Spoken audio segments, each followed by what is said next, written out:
looking forward to going back and meeting everybody back in the township again, especially our folk in the hospice. They've planned a welcome for me, so that'll be nice to hear that.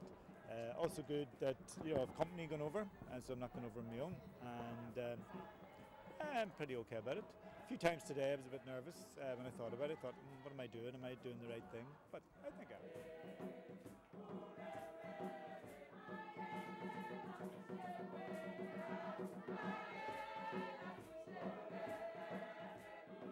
The Lord be with you. And also with you. Almighty God bless us all. This is my brother, the priest. Father Kieran Cray is travelling home to South Africa, a place he left 8 months ago after being shot in a violent robbery. He has spent those months in his other home, Belfast, recovering from the internal damage done by 3 bullets, one of which ricocheted around his internal organs, almost killing him.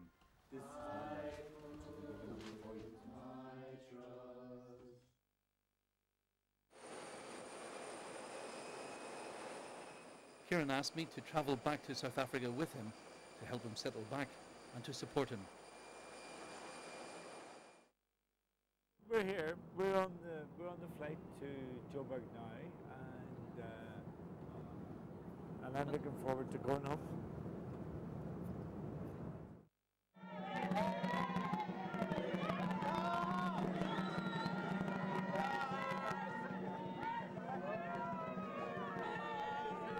From the moment our plane touched down in Johannesburg Airport, I knew he didn't really need my support at all.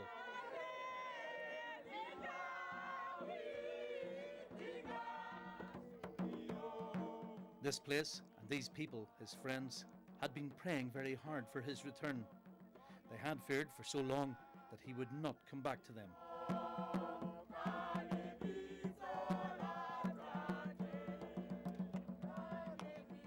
As we snake through the vast township of Atteridgeville, Kieran's work of the last 5 years rises up to greet us, as it greets all those from this township who have needed it so badly. It is set on a hill among the poverty of Atteridgeville. This is LERATONG. Its name is Sutu for the place of love.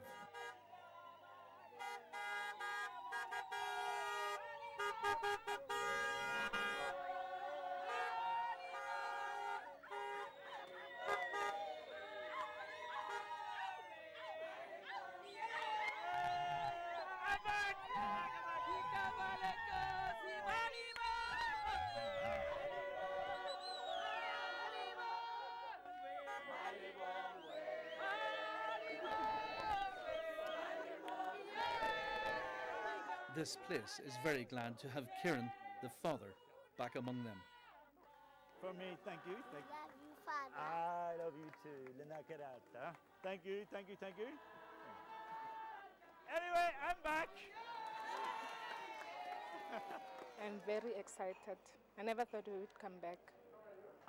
You really thought he wouldn't come back? No. After what happened to him, I thought maybe he would have doubts, but I'm happy he's back. I'm very, very happy. So you're glad to have him back?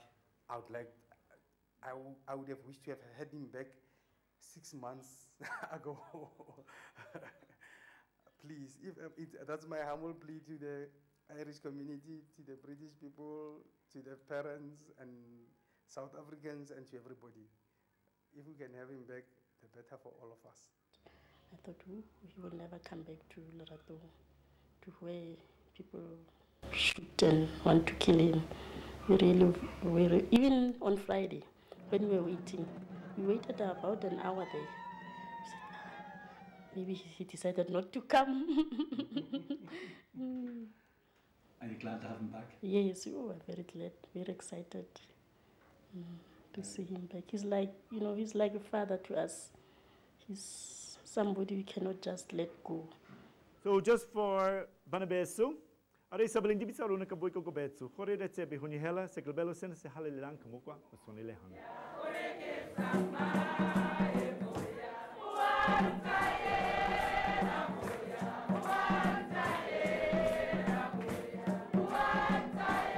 And it's back to work immediately with a celebration mass.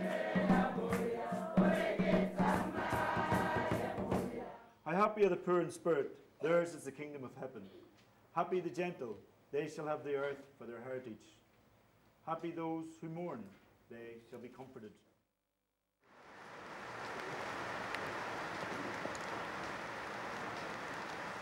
It's Friday and the hospice is full. There are 16 patients, one who was admitted, his body covered in maggots, eating at his open sores. I couldn't go in the room. When you go in the room, there were maggots on the floor. There were flies everywhere. The poor patient couldn't even feed himself. There was food there left. I think it was left previous days before, full of maggots. He couldn't eat. So, you know, it really touched me. So I thought that we won't wait for the medical report. We just have to take this patient, and we took him in. By Sunday evening, he is dead. This is Daniel, a 50-year-old, who has been with the hospice for 3 weeks. Dan, just call me Dan. Just call you Dan. Okay, Dan, we can call you Dan. By Sunday, he too has passed away. Both men died of AIDS.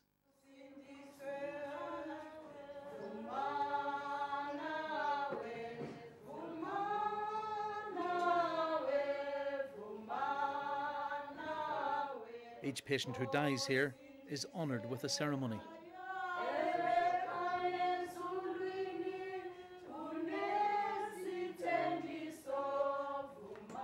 All on-duty staff attend.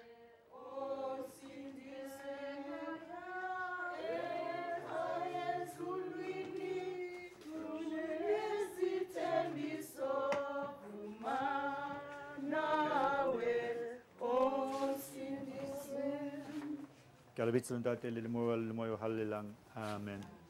Eternal rest grant unto him, O Lord, and a perpetual light shine upon him. May his soul and the souls of all the faithful departed through the mercy of God rest in peace. Amen.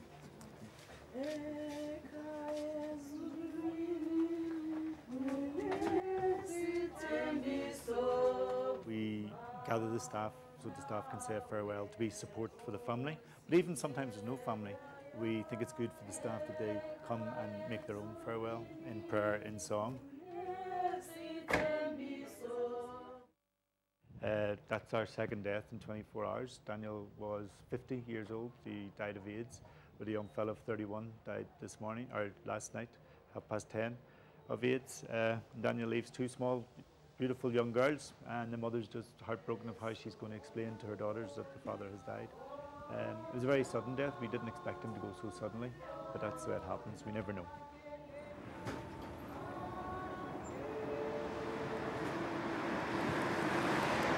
Here in the poorest townships of South Africa, life is cheap. HIV/AIDS is rampant. Violent crime is rife. And the roads, well, they're no respecter of human life or dignity. Last night, we witnessed 2 fatal accidents. We saw the bodies lying on the road just where they fell, and no one seemed to bother too much about them. The police went on questioning the drivers as if it had been a minor kind of accident. It's only really when you get to the gates of the LERATONG hospice that you find that there's any dignity in this place. And boy, have they got dignity in spade loads. Coming here, there was a lack of love for the human being, the human person, and a lack of dignity, especially for those who were poor, marginalised, the sick, especially those who had HIV and AIDS. They were very stigmatised and were put in the back rooms or put in back sheds of houses, and or were thrown out of families. I mean, this is not a place of the dying. People die here, but it's not a place of the dying, it's a place of the living. People live every day the best they can until they die.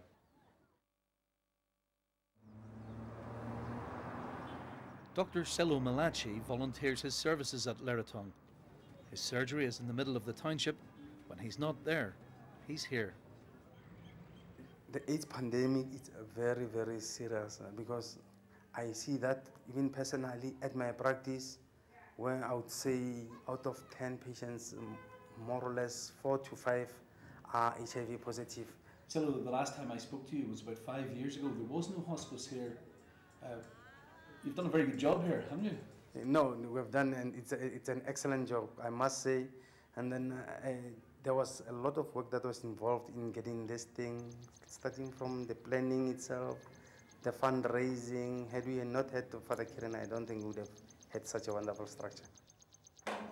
Dr. SONIA HITCHCOCK is another willing volunteer. She's an expert in palliative care at the large Califong Hospital in Pretoria. Oh, I think this is a wonderful place. It's completely unusual, in fact, in South Africa. It's got excellent facilities which are extremely well maintained. The staff are exceptional. Beautiful gardens. The patients all love it. Their families love it. So it's a rewarding place to work because one's working with such good staff and loving people, and that's something that the patients and the families always mention is the love they experience here. This place survives on people's good nature, volunteering, working for little pay, and funding from several sources. Much is raised in Ireland, north and south. The Irish government also back him. The Irish ambassador to South Africa is now a firm friend. Well, there's a real need in a place like South Africa to help people who are suffering from AIDS. And LERATONG is a good example of a practical project which helps people on the ground, which actually makes a difference to people's lives. We have a commitment to the UN targets in terms of delivering aid to the third world.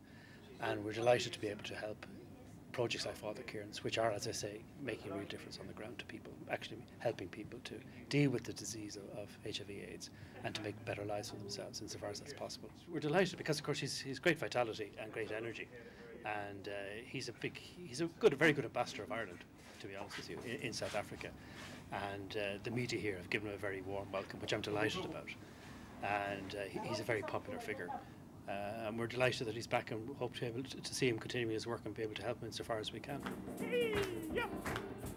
Another funder is the South African Lottery. Its main spokesperson has also become a personal friend. My first interaction with Kieran was when he came to our office for funding, and my assistant came to me and said, I ran the funding office at the time, she said, there's a man with a strange accent wanting to speak to you, and I thought it was going to be some African accent, and here was this little white man, you know, and he came the day before applications closed, and I said, well, you don't quite meet the requirements because you needed 2 years audited financial statements and things which LERATONG didn't have because they were a new organization. I said, however, you could apply in partnership, but you've got a day. And the next morning, Kieran was there with the completed application form, and it was amazing. And that was the first grant that they'd got from us, and subsequently they've got other grants from us. So, you know, that is that dedication and commitment that we need, and it's not only Kieran, it's the entire community at the hospice.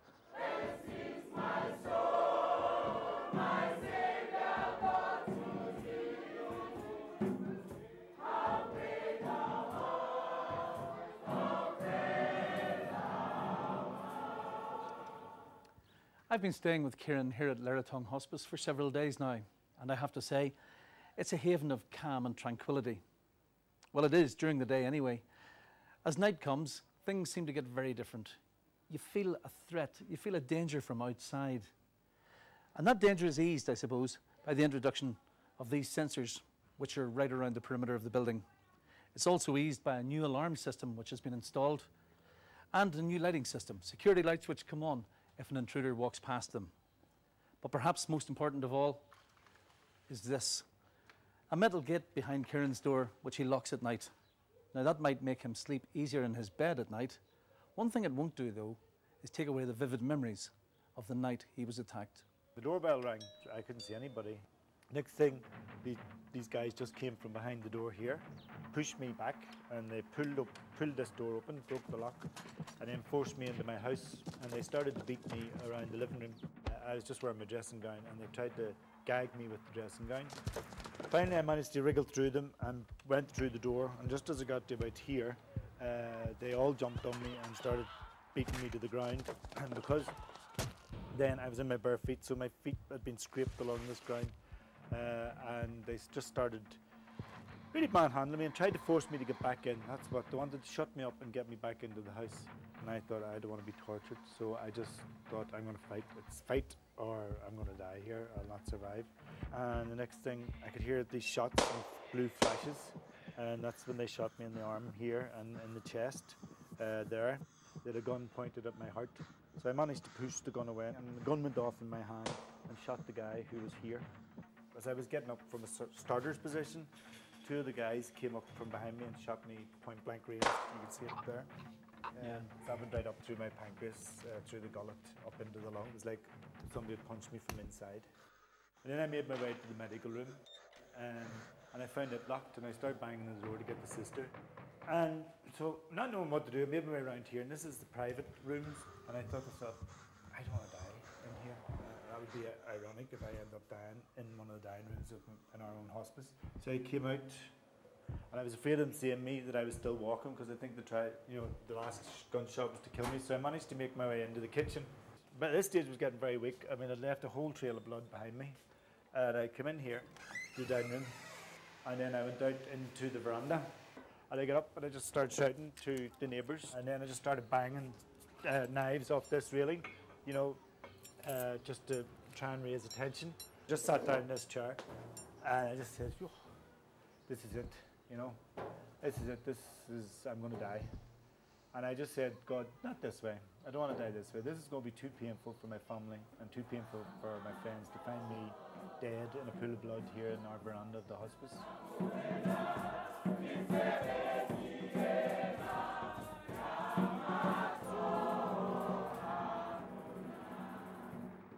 Kieran's shooting was big news home in Belfast. But what surprised me was the amount of media attention it received here in South Africa. Talk Radio 702. 21 past 8. Well, we've been following the fortunes of Father Kieran Cray, and now he is back and he joins us on the line. Father, did you ever feel like giving up, Kieran, not coming back? Because I know you were, quite apart from the physical damage, it was also a hell of a blow to you. Yes, it was. It was really like a violation, because this place where I live, I live in the middle of Atteridgeville, and as you well know yourself, South Africa can be very violent at the moment. But this was like a haven of peace in the midst of that, and that was violated that night. I'm very glad to be back. Nice to be back into the heat and sunshine. I got a fantastic welcome from the people of Atteridgeville. I've lived here for 4 years in the hospice, and we want to finish off our projects. We're building a clinic and a preschool next door. I've started that work, and I want to continue doing it. Had Kieran not been shot, this scrubland at the side of the hospice would look very different. This is the site of the altar when the new church is built, and the clinic on that side and the creche on this side. Had you not been shot, do you think we'd work? Oh, it would have been. It would have been well underway. Because we have a lot of funding in for it, and a lot of the plans have gone to council. Just unfortunately, typical of South Africa, the professionals get lazy when you're not around to push them. There's a clinic in the hospital, the local hospital, that looks after 3,000 patients. Yeah. They can't take on any more. Currently, they reckon there's about 100,000 people living with HIV. So the clinic's like an outpatient? It's an outpatient, and it's treatment, so that the people don't get that sick. Yeah. So we will take all their 3,000 patients. They'll down refer them to us. The shooting had an impact not only on the building programme. The father was missed on a personal level. This is little OFFENSI'S. He walked 5 kilometres from his home to see Kieran on the day he returned. I know OFFENSI'S. I met him 5 years ago when I was last here. Kieran and I visited his family, and I spoke to his mother about how AIDS had affected an ordinary family like theirs. She worried that her little baby, Carabello, may have contracted the disease in childbirth. If you get sick, if you get very sick, who's going to look after the children? Father Kieran and my mother, I have 2 of the best. I'm fine, I'm doing fine, just fine. This disease, it doesn't choose. Poor, rich, is the same thing because there's no cure. OFFENSI'S mother died a couple of months ago. Kieran wasn't here to administer to her or ease OFFENSI'S suffering. We've been friends for a long time. She's been living with HIV and AIDS for many years. And she died, unfortunately. She went to hospital and never came out. And I thought, at least if I'd have been here, I'd have been able to go and get her out of the hospital and bring her to LERATONG and maybe got her good palliative care. And she didn't. I don't think she needed to die, Sometimes people here die of neglect or bad treatment. The mother asked me if anything happened to him, would I be his guardian? Would I be his daddy? And I said I would. Don't know how that's possible, but I would be able to, you know, at least try and get help for the family to make sure he gets to school and the other children are well looked after, and if they need anything that I can help out there. Kieran was missed personally by everyone here. They feared the hospice would find her without his input. He gets things done so quickly, and without him here, it's been tough. He's the cohesion behind the whole building, the whole staff, and everybody else. And he is missed. He's missed by everyone in this community. He's been around, you know, here for a long time, and we hope that he's going to be here for much longer time with us. So how safe will Kieran be? The local police have arrested and charged a number of men. They say he's so well known in the township and so well respected that no one will harm him again. We are happy to have a white man in our township, you know, and making such big changes here now. Is he safe? I can say he is safe living in a township because I can say that gang was the most gang that were terrorizing communities of Atteridgeville. And since they've been arrested, the cases of armed robberies, they really dropped dramatically. Did you see Kieran that night? Yes, I saw him.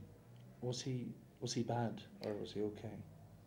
He was bad, I can say, because he was really bleeding profusely from those gunshot wounds, because he sustained 3 gunshot wounds from the back. He was actually bleeding heavily. Will you keep him safe? He's my brother. Will you keep him safe? Definitely, yes. I can assure you, yes. We will make sure that he is safe. Thank you very much. Thanks. I shouldn't have survived. I should have been long gone for many different reasons. Loss of blood, lung collapsing, the fact that the bullets went in through my gullet and up into my lung, that I should have got septicemia, the length of time it took to get to hospital. All those reasons, I don't know, not sure. I did my worst sense of it was the whole sense of being abandoned. And I actually that night even felt that God had abandoned me, you know. It was like, where are you? You know. But as time has gone on and hearing how lucky I was to have survived against all the odds, and you know, I have a deeper sense that God was there and was protecting not just me but our patients and our staff. That night I have a strong sense of there's something else to happen. I'm leaving Leratong after 8 days, and I have to say what an honour and a privilege it's been to be living among some of the most joyful and compassionate people I have ever met. It's amazing also to see just what a part of this community Kieran has become. And despite the danger which seems to pervade everything in life here in South Africa, I think I'm happy enough to leave him behind among his friends.